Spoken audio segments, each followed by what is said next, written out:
मानव विकास सूचकांक की बात करें, किसकी बात करें, मानव विकास सूचकांक होता है जो HDI होता है, ह्यूमन डेवलपमेंट इंडेक्स होता है। कौन सा होता है, जो मानव विकास सूचकांक है, मानव विकास जो सूचकांक है उसकी बात करें, ह्यूमन डेवलपमेंट इंडेक्स की बात करें तो संयुक्त राष्ट्र विकास कार्यक्रम द्वारा विकसित एक व्यापक सूचकांक है। कैसा है ये, किसके द्वारा बनाया गया है, संयुक्त राष्ट्र विकास कार्यक्रम के द्वारा बनाया गया है। UNDP, United Nation Development Programme के द्वारा इसका निर्माण कराया गया है। देखो नाम से पता चल रहा होगा, मानव के विकास का सूचकांक कि मनुष्य के द्वारा कितना विकास किया गया, उसको मापने के लिए कोई ना कोई सूचकांक का निर्माण किया गया, कोई ना कोई आपके सामने जो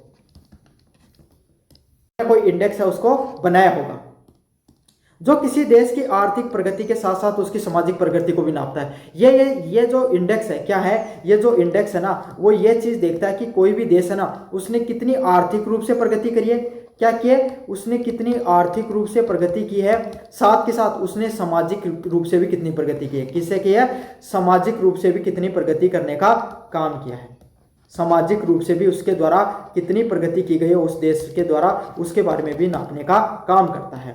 पहली बार 1990 के अंदर पाकिस्तानी अर्थशास्त्र महबूब उल हक और भारतीय अर्थशास्त्र अमर्त्य सेन के सहयोग से इसका निर्माण किया गया। इसका नाम निर्माण कब किया गया, 1990 के अंदर। जो पाकिस्तान के अर्थशास्त्री हैं महबूब उल हक और भारतीय अर्थशास्त्री जो अमर्त्य सेन है ना, उन्होंने सबसे पहले इस प्रकार के कोई एक इंडेक्स सूचकांक को निर्माण करने की बात की गई, जिसमें क्योंकि दुनिया के जितने भी सूचकांक है वो लगभग क्या नापते हैं, आर्थिक प्रगति, क्या नापते हैं, आर्थिक प्रगति को नापते हैं। किसको नापते हैं, आर्थिक प्रगति को नापने का काम करते हैं। समझ में आ गया कि मनुष्य ने कितना पैसा कमाया, क्या किया, क्या नहीं किया। आर्थिक प्रगति उसके साथ साथ सामाजिक प्रगति को नापने का काम करता है। समाज में कैसे कैसे धीरे धीरे प्रगति होती है उसको भी नापने का काम करता है। समझ में आ गया, पहले लगभग आर्थिक प्रगति को नापना किया जाता था।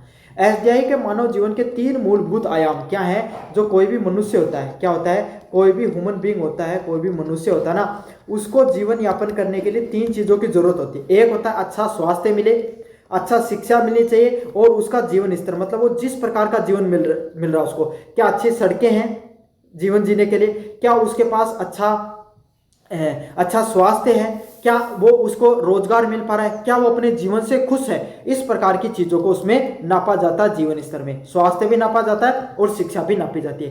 क्या कोई भी देश है वो अपने देश के लोगों को मूलभूत सुविधाएं प्रदान कर पा रहा है या नहीं कर पा रहा, स्वास्थ्य की मुफ्त के अंदर। जैसे कोई इंसान है भाई, वो अपनी क्या है, अच्छे प्राइवेट हॉस्पिटल में अपना इलाज नहीं करा सकता, तो क्या सरकारी संस्थाएं इतनी मजबूत हैं कि वो फ्री में उनका इलाज करा सके और उतना ही अच्छी उनका हो पाए।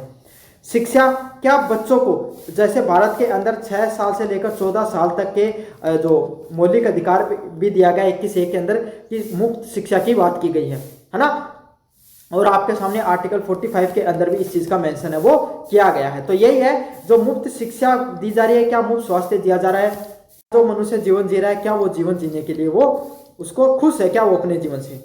अगला है HDI के घटक कंपोनेंट ऑफ HDI की बात करें तो HDI के 3 प्रमुख आयामों के 3 प्रमुख सूचकांकों से नापा जाता है। जो HDI होता है, ह्यूमन डेवलपमेंट इंडेक्स होता है, उसको 3 प्रमुख आयामों से अपन नापते हैं। पहला होता है स्वास्थ्य जीवन प्रत्याशा, लाइफ एक्सपेक्टेंसी एट बर्थ। क्या नापा जाता है, लाइफ एक्सपेक्टेंसी, कि कोई भी इंसान जब जन्म लेता है, जो मनुष्य का जो जीवन होता है उसकी प्रत्याशा, कितना जीवन लंबा जीवन है वो जीवन जिएगा, उसके जीवन जीने की कितनी संभावना है। जैसे जापान जैसे देश में लोग 100 साल बहुत आम तरीके से जी जाते हैं, भारत जैसे देश में 60-70 साल ही उतना जीवन है वो जी पाते हैं। तो यही है कि कोई भी देश है उसके अंदर लोग अपना जीवन है उसको कितने सालों तक, कितना लंबे समय तक, कितनी लंबी अवधि तक जीवन जी पाते हैं। स्वास्थ्य जीवन प्रत्याशा की बात करता है। शिक्षा में क्या देखा जाता है, औसत स्कूली शिक्षा, मतलब एक बच्चा जब स्कूल के अंदर एडमिशन लेता है, क्या लेता है, एक बच्चा जब स्कूल के अंदर एडमिशन लेता है, किसके अंदर एडमिशन लेता है, जब स्कूल के अंदर एडमिशन लेता है तो वो कौन सी क्लास तक शिक्षा प्राप्त करता है, क्या वो 6ठी में छोड़ रहा है, क्या वो 10वीं क्लास तक पढ़ रहा है, क्या वो 12वीं क्लास तक पढ़ रहा है, क्या वो ग्रेजुएशन तक जा रहा है ना। तो कब तक वो पढ़ाई कर रहा है, वही औसत स्कूली शिक्षा को आपके सामने बात करता है। समझ में आ गया। जीवन स्तर, लोगों का जो जीवन है, क्या है, लोगों का आपके सामने जो जीवन है उसका स्तर कैसा है। प्रति व्यक्ति सकल राष्ट्रीय आय पर जो आपके सामने पर जीडीपी होती है, जो आपके सामने पर कैपिटा इनकम होती है, पर कैपिटा इनकम, क्या करना, पर कैपिटा इनकम होता है ना, उसको आपके सामने पर कैपिटा इनकम को नापना कि प्रति व्यक्ति सकल राष्ट्रीय आय कितनी, आपके सामने कि प्रति व्यक्ति कितने रुपए कमाते हैं, क्या कमाते हैं, प्रति व्यक्ति है वो कितना रुपए उनके द्वारा कमाया जाता है। समझ में आ गया, काफी ज्यादा मोस्ट इंपॉर्टेंट है भाई, इसको जीवन स्तर के नाम से जाना जाता है। इन 3 सूचकांकों में 0 से 1 मापा जाता है और औसत स्तर से एसडीआई निकाला जाता है। मतलब जीवन प्रत्याशा, शिक्षा, स्वास्थ्य और आपके सामने जीवन स्तर, उनको 0 से 1 के बीच में रेटिंग दी जाती है। और जैसे इनके आपके सामने रेटिंग की बात करूं, यहाँ पर 0.5 मिल गई, यहाँ पर भी 0.5 मिल गई, यहाँ पर 0.75 कर रही, तो एक 1.75 कर दी, इसको 3 से डिवाइड करके आपके सामने इसका एवरेज है वो निकाल लिया। समझ में आ गया आपके सामने। तो इस तरीके से एवरेज निकाला जाता है उनका। एसडीआई इंडेक्स की बात करें, एसडीआई का वर्गीकरण जो ह्यूमन डेवलपमेंट इंडेक्स होता है, इसके वर्गीकरण की बात करें 2024 के हिसाब से 0.88 से अधिक बहुत उच्च मानव विकास, मतलब ऐसे देश जिनके एचडीआई इंडेक्स के अंदर जो रैंकिंग है वो एवरेज स्कोर है 0.8 से ऊपर मिलता है, वो देश क्या है, बहुत ज़्यादा विकसित है, या बहुत वहाँ पर मानव विकास ह्यूमन डेवलपमेंट है वो बहुत तेजी से हो रहा है, वहाँ पर रहने वाले लोग अपने जनजीवन से बहुत ज़्यादा खुश हैं। अगले वाले देश है जिनका आपके सामने स्कोर है वो 0.7 से लेकर 0.1 के बीच में देखने को मिलता है। यहाँ पर क्या होता है, उच्च मानव विकास, हाई ह्यूमन डेवलपमेंट, क्या होता है, हाई ह्यूमन डेवलपमेंट देखने को मिलता है। क्या देखने को मिलता है, हाई ह्यूमन डेवलपमेंट है वो देखने को मिलता है कि मनुष्य है ना, उनका जीवन अच्छा तो है लेकिन उन देशों जितना अच्छा नहीं है। या इस रैंकिंग में लगभग आपके सामने स्विट्जरलैंड, नॉर्वे जैसे देश आपके सामने, न्यूजीलैंड, स्विट्जरलैंड, नॉर्वे जैसे देश अक्सर देखने को मिलते हैं, या उच्च मानवता वाले देश में अमेरिका जैसे देश, यूरोप के देश देखने को मिलते हैं। अगले वाले देश होते हैं मध्यम मानव विकास, मीडियम, 0.55 से लेकर 0.7 तक लगभग आपके सामने कौन से हैं, जिन देशों के अंदर आप रहोगे तो आपका जीवन ठीक ठाक रहेगा। समझ में आ गया। और 0.5 से संबंधित जो निम्न विकास वाले देश देखने को मिलते हैं। अगर भारत की बात करें 2023 के अंदर जो रिपोर्ट आई थी, इसमें जो नई वाली रिपोर्ट को अपडेट नहीं किया भाई, आप एक बार देख लेना, तो भारत का जो एचडीआई का स्कोर था, क्या था, ह्यूमन डेवलपमेंट इंडेक्स में जो एचडीआई का स्कोर था वो कितना था, लगभग आपके सामने 134वां स्थान था 193 देशों में। अपना स्कोर कैसे था, मध्यम मानव विकास वाले देशों में। हम तो मध्यम विकास में ही रह रहे हैं, हम इस विकास से बाहर नहीं आ रहे, मध्यम विकास से। समझ में आ गया, मतलब हमारे देश में रहोगे तो आपको ठीक ठाक जीवन मिल जाएगा। यहाँ चुनौतियां भी हैं, है ना, संघर्ष भी है, लेकिन आपका थोड़ा बहुत विकास भी हो जाएगा। ठीक है, मध्यम मानव विकास देखने को मिलता है। एचडीआई का महत्व, सिग्निफिकेंस ऑफ एचडीआई, विकास का व्यापक दृष्टिकोण, केवल आय नहीं बल्कि स्वास्थ्य व शिक्षा को भी विकास का आधार माना गया। क्या माना गया कि केवल आय नहीं मानी गई, सिर्फ पैसे कमाने को आधार नहीं माना गया, इसमें मनुष्य का जीवन कैसा है। पैसा तो कोई भी देश है उसमें जीडीपी से नाप दिया जाता है, लेकिन जीडीपी में सबसे बड़ा योगदान किसका होता है, वो 1-2% जो पूरी जनसंख्या के जो उद्योगपति होते हैं ना, जिनके पास अरबों खरबों की क्या होती है, संपत्ति होती है, उसके वजह से जो जीडीपी है उसकी ग्रोथ तो दिख जाती है, लेकिन जो आम जनता होती है उनके पास इतना पैसा नहीं होता है।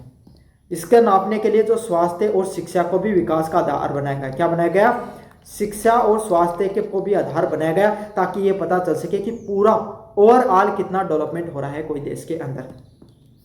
अगले वाला पॉइंट है नीतिगत मार्गदर्शन, सरकारें को यह समझने की सहायता करता है कि किन क्षेत्र, शिक्षा, स्वास्थ्य आदि में सुधार की आवश्यकता होती है। साथ के साथ ये चीजें भी बताने में मदद करता है, जो अलग अलग प्रकार की सरकार होती है उनको ये भी समझाने में मदद करता है कि शिक्षा व स्वास्थ्य होता है उनमें और कितना ज्यादा डेवलपमेंट करने की जरूरत है, क्योंकि बेसिक इंफ्रास्ट्रक्चर होता है कोई भी देश के लिए। जिस देश की शिक्षा बढ़िया होगी, जिस देश का स्वास्थ्य बढ़िया होगा, वही देश आगे क्या करेंगे, डेवलपमेंट करेंगे। क्या करेंगे, वही देश आगे जाकर डेवलपमेंट करने वाले हैं। क्या करने वाले हैं, वही देश आगे जाकर और ज्यादा डेवलपमेंट है वो करते हैं। अंतर्राष्ट्रीय तुलना, देशों की जो अलग अलग देश होते हैं उनकी सामाजिक व आर्थिक प्रगति की वैश्विक तुलना में मदद करता है। क्या करता है, जो अंतर्राष्ट्रीय रूप से जो पूरी दुनिया के देश हैं, कौन देश कितनी ज्यादा प्रगति कर रहा है, उन देशों के बारे में हमें पता चलता है इस जो आपके सामने सूचकांक के माध्यम से। समानता व समावेशन पर बल, एचडीआई केवल समृद्धि नहीं बल्कि लोगों के जीवन की गुणवत्ता को प्राथमिकता देता है। जो एचडीआई होता है ना, ह्यूमन डेवलपमेंट इंडेक्स होता है, क्या होता है, HDI होता है जो ह्यूमन डेवलपमेंट इंडेक्स होता है ना, ये लोगों की क्या करता है, समृद्धि नहीं नापता है। क्या नहीं करता है, सिर्फ समृद्धि नहीं नापता है, बल्कि लोगों के जीवन की गुणवत्ता के बारे में बताता है कि लोगों का जो जीवन है ना वो कितना सही जीवन है, लोग कितना गुणवत्तापूर्ण जीवन जी रहे हैं, क्या वो अपने जीवन को जीने से खुश है उस देश में, उसके बारे में भी बताता है।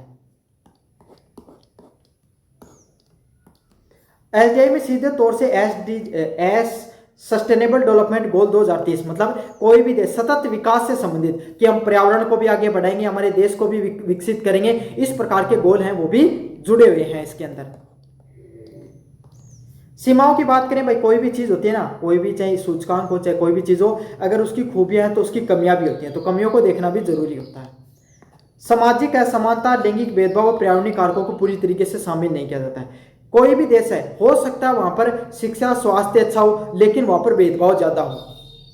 अगर भेदभाव ज्यादा होगा तो लोग अच्छा जीवन जी पाएंगे क्या, खुश होंगे क्या, नहीं हो पाएंगे। तो यही चीज है आपके सामने, सामाजिक असमानता को भी जोड़ना जरूरी था। कौन किसको, सामाजिक असमानता को भी इसमें जोड़ना जरूरी था, जिसको पूरी तरीके से क्या कर दिया गया है, दरकिनार कर दिया गया है। लैंगिक भेदभाव, जो अलग अलग आपके सामने जो महिला पुरुष के बीच में जो भेदभाव देखने को मिलता है उसको भी दरकिनार किया गया है। कोई भी देश प्रगति कर रहा है, खूब पैसे कमा रहा है, जीडीपी ग्रोथ कर रहा है और वहां पे मुफ्त शिक्षा व स्वास्थ्य दे रहा है, लोग खुश हैं, लेकिन पर्यावरण को नुकसान पहुंचा रहा है, तो क्या वो विकास है, बिल्कुल नहीं है। वो दीर्घकालीन विकास नहीं है, आगे जाकर उसको नुकसान पहुंचाएगा। तो इस प्रकार के जो ये तीन चीजें, सामाजिक असमानता, लैंगिक भेदभाव, पर्यावरणीय कारक हैं, उनको नहीं जोड़ा गया है, जोड़ने की जरूरत है। केवल औसत मान दिखाता है और केवल आंतरिक असमानताओं को नहीं दिखाता है। क्या दिखाता है, एवरेज मान ही दिखाता है। क्या दिखाता है, एवरेज वैल्यू दिखाता है। समझ में आ गया। तो इससे यह नहीं पता चलता है कि आपके सामने कोई देश हो सकता है कि शिक्षा में पिछड़ा हुआ है लेकिन स्वास्थ्य में बहुत ज्यादा प्रगति कर रहा है ना। तो इस सब प्रकार की चीजों के बारे में नहीं पता चल पाता है। HDI अब inequality adjustment, HDI gender development index, multi dimensional poverty index जैसे पूरक सूचकांक भी बनाए गए। अब जो ISDI जो ह्यूमन डेवलपमेंट इंडेक्स है ना, उसको और ज़्यादा समावेशी बनाने के लिए, उसको और ज़्यादा ग्रोथ करने के लिए उसके और इंडेक्स बना दिए गए। जैसे इनइक्वालिटी एडजस्टमेंट, जिसके अंदर क्या है, असमानता, जो बताया था ना, सामाजिक असमानता को कवर नहीं किया गया ह्यूमन डेवलपमेंट इंडेक्स के अंदर, उसी को कवर करने के लिए एक inequality adjustment human development index बनाया गया, जिसमें असमानता को भी दिखाया जाता है। जेंडर डेवलपमेंट इंडेक्स बनाया गया GDI, जिसमें जो अलग अलग प्रकार के जो आपके सामने क्या होते हैं, जो जेंडर होते हैं, लैंगिक भेदभाव दिखाने वाले जो आपके सामने अलग अलग प्रकार के जो सूचकांक होते हैं उसको देखा गया, और मल्टी डायमेंशनल पॉवर्टी इंडेक्स को भी जोड़ा गया है। निष्कर्ष की बात करें, HDI एक मानव केंद्रित विकास मॉडल है जो ये दर्शाता है कि कोई देश केवल आर्थिक रूप से नहीं बल्कि सामाजिक रूप से कितना सक्षम है। तो ये जो HDI होता है ना, ह्यूमन डेवलपमेंट इंडेक्स होता है, ये इसी चीज़ को दिखाने का काम करता है कि कोई भी देश है ना, आर्थिक रूप से कितना मजबूत है। क्या है, आर्थिक रूप से कितना मजबूत है, इसी को नहीं दिखाता है, बल्कि सामाजिक रूप से कितना मजबूत है, कितना सक्षम है, इसको भी दिखाने का काम करता है। यह अलग अलग प्रकार की नीतियों के निर्माण करने पर मदद करता है, जीवन की गुणवत्ता को बढ़ाने पर जोर देता है, और समय के विकास में ऐसे बहुआयामी सूचकांक और ज़्यादा महत्वपूर्ण हो जाते हैं। क्या होता है, समय के साथ जैसे जो क्योंकि समय में बदलाव आ रहा है, तो इस प्रकार के जो डेवलपमेंट इंडेक्स है वो बहुत ज़्यादा जरूरी है। ये थी आपके सामने ह्यूमन ज्योग्राफी है, उसकी क्लास कैसी लगी आपको, क्लास जरूर से बताना, चैनल को जरूर से सब्सक्राइब कर देना। धन्यवाद।